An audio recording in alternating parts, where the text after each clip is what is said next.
Hi dears, welcome back to my channel Leenu stocks. എന്തൊക്കെയുണ്ട് വിശേഷം? എല്ലാവർക്കും സുഖമല്ലേ? എല്ലാവർക്കും സുഖമാണെന്ന് വിചാരിക്കുന്നു. അപ്പം നമ്മളിന്ന് ഇതുപോലൊരു ഹെയർ ക്ലിപ്പ് എടുക്കുന്നുണ്ട്.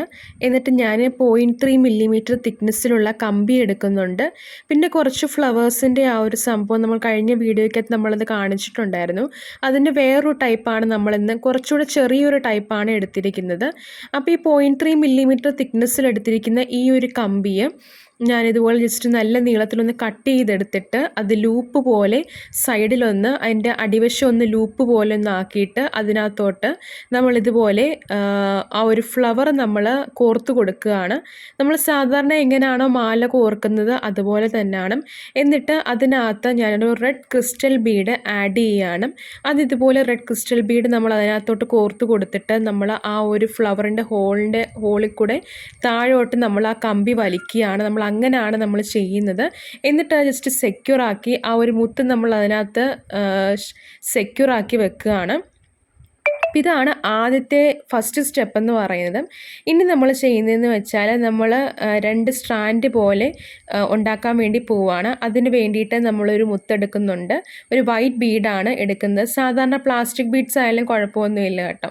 പേൾസും പ്ലാസ്റ്റിക് ബീഡ്സും ഒക്കെ നമുക്ക് എടുക്കാം. അതൊക്കെ നമ്മുടെ ചോയ്സാണ്. എന്നിട്ട് നമ്മളിതുപോലെ ജസ്റ്റ് ഒന്ന് പിരിച്ച് ഒന്ന് കൊടുക്കുന്നുണ്ട്. ഞാൻ എന്താണോ വീഡിയോയിൽ കാണിക്കുന്നത് നിങ്ങളത് ജസ്റ്റ് ഒന്ന് നോക്കി ഫോളോ ചെയ്താൽ മതി. ആദ്യം നമുക്കിത് ചെയ്യുമ്പോൾ അത്ര പെർഫെക്റ്റ് ആണോ എന്നില്ല, പിന്നെ നമ്മൾ ചെയ്ത് നമുക്കത് പെർഫെക്റ്റ് ആയിക്കോളും. അപ്പോൾ അതിൽ നിങ്ങൾ വിഷമിക്കേണ്ട കാര്യമൊന്നുമില്ല.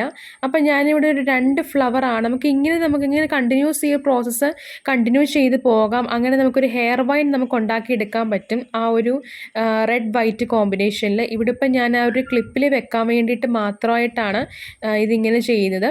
അപ്പം ഞാനതിങ്ങനെ നമ്മളെങ്ങനെയാണ് ആദ്യത്തെ ആ ഒരു ബീഡ് സെക്യൂർ ആക്കിയത് അതുപോലെ തന്നെ രണ്ടാമത്തെ ബീഡും വലിച്ചിങ്ങനെ നീട്ടി കൊടുക്കുകയാണ്. അപ്പോൾ ഈ കമ്പിയുടെ ഒരു പ്രശ്നം എന്താണെന്ന് വെച്ചാൽ നല്ല നമ്മൾ കാണുമ്പോൾ കനം കുറഞ്ഞ കമ്പിയാണെങ്കിൽ പോലും നല്ല മൂർച്ചയുള്ള കമ്പി. ഞാനിപ്പോൾ ചെയ്തുകൊണ്ടിരിക്കുമ്പോൾ തന്നെ എൻ്റെ കയ്യിൽ തന്നെ കൊണ്ട് ചോരയൊക്കെ വന്നായിരുന്നു. അപ്പം നിങ്ങളിത് ഉപയോഗിക്കുമ്പോൾ നല്ല രീതിയിൽ സൂക്ഷിച്ച് വേണം ഉപയോഗിക്കാൻ വേണ്ടിയിട്ട്. കയ്യിലൊക്കെ കൊണ്ടു കഴിഞ്ഞാൽ പെട്ടെന്ന് മുറിയുന്നൊരു സൈസ് കമ്പിയാണ്. മിക്കവാറും എല്ലാ ജ്വല്ലറി മേക്കിങ്ങിന് ഉപയോഗിക്കുന്ന കമ്പീസും അതുപോലെയാണ്. അപ്പോൾ നമ്മളിതുപോലെ മുകളിലാണെങ്കിൽ 3 സ്ട്രാൻഡ് പോലെ ജസ്റ്റ് ഇതുപോലെ ഒന്ന് പിരിച്ച് കൊടുക്കുന്നുണ്ട്. അപ്പോൾ നിങ്ങൾ പിരിക്കുന്ന ഈ ഒരു സമയത്താണെങ്കിൽ ഒരുപാടങ്ങ് ശക്തമായിട്ടങ്ങ് ഒത്തിരി അങ്ങ് പിരിച്ചങ്ങ് കൊടുക്കരുത്. കാരണം ഒത്തിരി നമ്മളിങ്ങനെ പിരിക്കുമ്പോഴത്തേക്കും കമ്പി ഒടിയാൻ ചാൻസ് ഉണ്ട്. അപ്പോൾ ഞാൻ നെറ്റ് ഓണാക്കി ഇട്ടേക്കുമായിരുന്നു കേട്ടോ ഫോണിൽ. അപ്പോൾ അതുകൊണ്ടാണ് നോട്ടിഫിക്കേഷൻ മെസ്സേജസ് ആണ് നിങ്ങൾ ഇടയ്ക്ക് ഞാനിപ്പോൾ വോയിസ് റെക്കോർഡ് ചെയ്യുന്ന സമയത്തും നെറ്റ് ഓണാക്കി ഇട്ടേക്കുമായിരുന്നു. അപ്പോൾ അതുകൊണ്ട് നിങ്ങൾക്ക് ആ ഒരു മെസ്സേജസും കാര്യങ്ങളുടെ സൗണ്ടുകൾ നിങ്ങൾ കേൾക്കുമായിരിക്കും. അപ്പോൾ അത് നിങ്ങൾ ശ്രദ്ധിക്കേണ്ട കാര്യമില്ല. അപ്പോൾ നമ്മളിതുപോലെ ഇങ്ങനെ പൊന്തി നിൽക്കുന്ന ആ കമ്പിയുടെ പോർഷനെല്ലാം നമ്മളിതുപോലെ പ്ലെയർ വെച്ചിട്ട് ഒന്ന് അമക്കി കൊടുക്കുന്നുണ്ട്. ഒരുപാടങ്ങ് നമ്മൾ സ്ട്രോങ് ആയ രീതിയിൽ അമക്കരുത്. കാരണം ഒരുപാടങ്ങ് അമക്കി കഴിഞ്ഞാൽ കമ്പി പെട്ടെന്ന് പൊട്ടിപ്പോകും. അതുകൊണ്ട് നമ്മൾ ഒറ്റ കമ്പിയിലല്ലേ ഇത് ചെയ്യുന്നത്. അപ്പോൾ അതുകൊണ്ട് നമ്മൾ അതൊന്ന് ജസ്റ്റ് ഒന്ന് ലാസ്റ്റിലത്തെ ആ ലൂപ്പിൻ്റെ പോർഷൻ ആണെങ്കിൽ ഞാനൊന്ന് നടുക്കോട്ടൊന്ന് മടക്കി ഒന്ന് കൊടുക്കുന്നുണ്ട്. കാരണം നമുക്കിത് ആ ഒരു ഹെയർ ക്ലിപ്പിലോട്ട് ഒട്ടിക്കാൻ വേണ്ടിയിട്ടാണ്.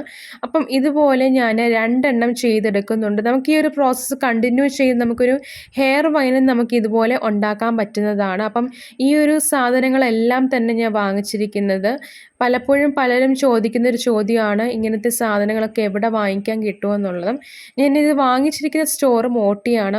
അടൂരിലുള്ളൊരു സ്റ്റോറിൽ നിന്നാണ്. അല്ലാതെ നമുക്ക് ജ്വല്ലറി മേക്കിങ് റോ മെറ്റീരിയൽസ് കിട്ടുന്ന ഇൻസ്റ്റഗ്രാം പേജുകളും ഒക്കെ ഉണ്ട്. അപ്പോൾ അതിലൊക്കെ നിങ്ങൾക്ക് പർച്ചേസ് ചെയ്യാൻ പറ്റുന്നതാണ്. അപ്പോൾ നമ്മൾ ഇതുപോലെ 2 ഉണ്ടാക്കി എടുത്തിട്ടുണ്ട്. നമുക്കിത് സ്ലൈഡിലും അതുപോലെ തന്നെ നമുക്ക് ഇങ്ങനെ വേണേലും ഹെയർ ക്ലിപ്പിൽ നമുക്ക് കുത്താൻ പറ്റുന്നതാണ്.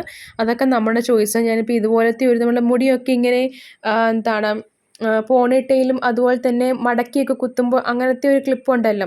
അപ്പോൾ ആ ഒരു ക്ലിപ്പിൻ്റെ പേരെനിക്കറിയത്തില്ല. നമ്മളിതുപോലത്തെ ബനാന ക്ലിപ്പല്ല, അല്ലാത്ത വേറൊരു ക്ലിപ്പാണ്. നമ്മൾ മുടിയൊക്കെ പൊക്കി കെട്ടാൻ വേണ്ടിയിട്ട് ഉപയോഗിക്കുന്ന ആ ഒരു ക്ലിപ്പ്, പുട്ടപ്പ് ചെയ്യാൻ വേണ്ടിയിട്ട് ഉപയോഗിക്കുന്ന ക്ലിപ്പുണ്ടല്ലോ. അപ്പോൾ ആ ഒരു ക്ലിപ്പാണ് നമ്മളിവിടെ എടുത്തിരിക്കുന്നത്. അതിൻ്റെ 2 സൈഡും ഞാൻ ഇതുപോലെ ജസ്റ്റ് ഒന്ന് നല്ല പോലെ പശ വെച്ച് ഒട്ടിച്ചിട്ടൊന്ന് ഒട്ടിച്ചു കൊടുക്കുന്നുണ്ട്. നിങ്ങൾക്കാണെങ്കിൽ ഞാനിവിടെ ഫെവി ബോണ്ടിൻ്റെ പശയാണ്. ഇപ്പോൾ എനിക്കിവിടെ അവൈലബിൾ ആയിട്ടുള്ളത് ഈ ഒരു പശയാണ്. എനിക്ക് കൂടുതൽ കംഫർട്ടബിൾ ഈ ഒരു പശയാണ്. വേറെ ഒട്ടുന്ന പശകളൊക്കെ ഉണ്ട് കേട്ടോ. അപ്പോൾ അതൊക്കെ നിങ്ങൾ സെലക്ട് ചെയ്ത് തന്നെ നോക്കി എടുക്കുന്നതായിരിക്കും നല്ലത്. ഈ പശ വെച്ച് ഒട്ടിച്ചാലും നല്ല രീതിയിൽ ഒട്ടുകയൊക്കെ ചെയ്യും. എന്നിട്ട് ഞാൻ ഒരു ഫോം ഷീറ്റ്, ജസ്റ്റ് ഫോം ഷീറ്റിൻ്റെ ഒരു ഭാഗം ഞാൻ ഇതുപോലെ ആ ഒരു ക്ലിപ്പിൻ്റെ മണ്ടയ്ക്കോട്ട് ആ പൂ വരുന്ന ഭാഗത്ത് ജസ്റ്റ് ഇതുപോലെ രണ്ടും ഒന്ന് ഒട്ടിച്ചു കൊടുക്കുന്നുണ്ട്. കാരണം ഇത് പ്ലാസ്റ്റിക് ആയതുകൊണ്ട്, ചിലപ്പോൾ രണ്ടും പ്ലാസ്റ്റിക് ആയതുകൊണ്ട് ഒട്ടിക്കിട്ടാൻ ചിലപ്പം ചെറിയ താമസം വരും.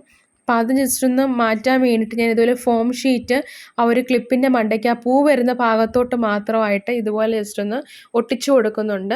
ഒട്ടിച്ചിട്ട് നമ്മൾ പശ ഇതുപോലെ ഒട്ടിച്ചിട്ട് നമ്മളിതുപോലെ ആ ക്ലിപ്പിൻ്റെ മണ്ടയ്ക്കോട്ട് വെച്ച് നല്ല രീതിയിലൊന്ന് ഒരു കുറേ നേരം ഒന്ന് പ്രസ് ചെയ്തൊന്ന് പിടിക്കുക. പ്രസ് ചെയ്ത് പിടിക്കുമ്പോഴത്തേക്കും നല്ല രീതിയിൽ ഒട്ടിക്കിട്ടും. എന്നിട്ട് കുറച്ച് നേരത്തേക്ക് നമ്മളൊന്ന് അനക്കാതെ വെക്കുക. അപ്പം നല്ല രീതിയിൽ അത് ഒട്ടിക്കിട്ടിക്കോളും. അപ്പം ഞാനിതുപോലെ പശ ഇങ്ങനെ ഒന്ന് ഒട്ടിച്ചു. അപ്പോൾ ഫെവി ബോണ്ടിൻ്റെ ഒരു പ്രശ്നം എന്താണെന്ന് വെച്ചാൽ, നമ്മൾ ജസ്റ്റ് ഒന്ന് ഞെക്കുമ്പോഴത്തേക്കും പെട്ടെന്ന് അതിനകത്തുള്ള എല്ലാം കൂടെ അങ്ങ് സ്പ്രെഡ് ചെയ്യും. അപ്പോൾ അതാണ് ഒരു കുഴപ്പം. അപ്പോൾ അങ്ങനെ കുറേ പശ നമുക്കങ്ങനെ നഷ്ടപ്പെട്ടു പോകും. അപ്പോൾ അതാണ് മെയിൻ ഒരു പ്രശ്നം എന്ന് പറഞ്ഞേക്കുന്നത്. അപ്പോൾ നിങ്ങൾ പതുക്കെയൊക്കെ വേണം ഞെക്കാൻ വേണ്ടിയിട്ട് ആ ഒരു പശയൊക്കെ. അപ്പം നമ്മൾ ഇതുപോലെ ജസ്റ്റ് ഒന്ന് ഒട്ടിച്ച് നല്ല രീതിയിലൊന്ന് ഒട്ടിച്ചു കൊടുക്കുന്നുണ്ട്. നല്ല രീതിയിൽ കൈയൊക്കെ പ്രസ് ചെയ്തൊന്ന് ഒട്ടിച്ചു കൊടുക്കുന്നുണ്ട്. അപ്പം നമ്മുടെ ആ ഒരു ഹെയർ ക്ലിപ്പ് പഴയതിനെക്കാട്ടിലും ഒന്നുകൂടെ ഒന്ന് ഭംഗിയായിട്ടില്ലേ? അപ്പം എല്ലാവർക്കും ഈ ഒരു ഹെയർ ക്ലിപ്പ് ഇഷ്ടപ്പെട്ടെന്ന് വിചാരിക്കുന്നു. ഇഷ്ടപ്പെടുവാണെങ്കിൽ ചാനൽ ജസ്റ്റ് ഒന്ന് സബ്സ്ക്രൈബ് ചെയ്ത് സപ്പോർട്ട് ചെയ്യാനും വീഡിയോ ലൈക്ക് ചെയ്യാനും ഷെയർ ചെയ്യാനും കമൻറ്റ് ചെയ്യാനും മറക്കരുത്. അപ്പം നിങ്ങളും ഇതുപോലൊക്കെ ജസ്റ്റ് ഒന്ന് ട്രൈ ചെയ്ത് നോക്കുക. പുതിയ പുതിയ വെറൈറ്റീസൊക്കെ നിങ്ങളും തന്നെത്താനെ കണ്ടുപിടിക്കുക. അപ്പം ഞാനിത് അമ്മയുടെ തലമുടിയിലൊന്ന് വെച്ച് നോക്കുന്നുണ്ട് എങ്ങനെ ഇരിക്കുമെന്ന് അറിയാൻ വേണ്ടിയിട്ട്. നല്ലതാട്ടോ, നല്ല രസമുണ്ട് കാണാൻ വേണ്ടി. നമുക്ക് ബ്രൈഡൽ ഹെയർ വയനായിട്ടൊക്കെ ഉപയോഗിക്കാം. അപ്പോൾ എല്ലാവർക്കും നെക്സ്റ്റ് വീഡിയോ ആകുമ്പോൾ താങ്ക്സ് ഫോർ വാച്ചിങ്.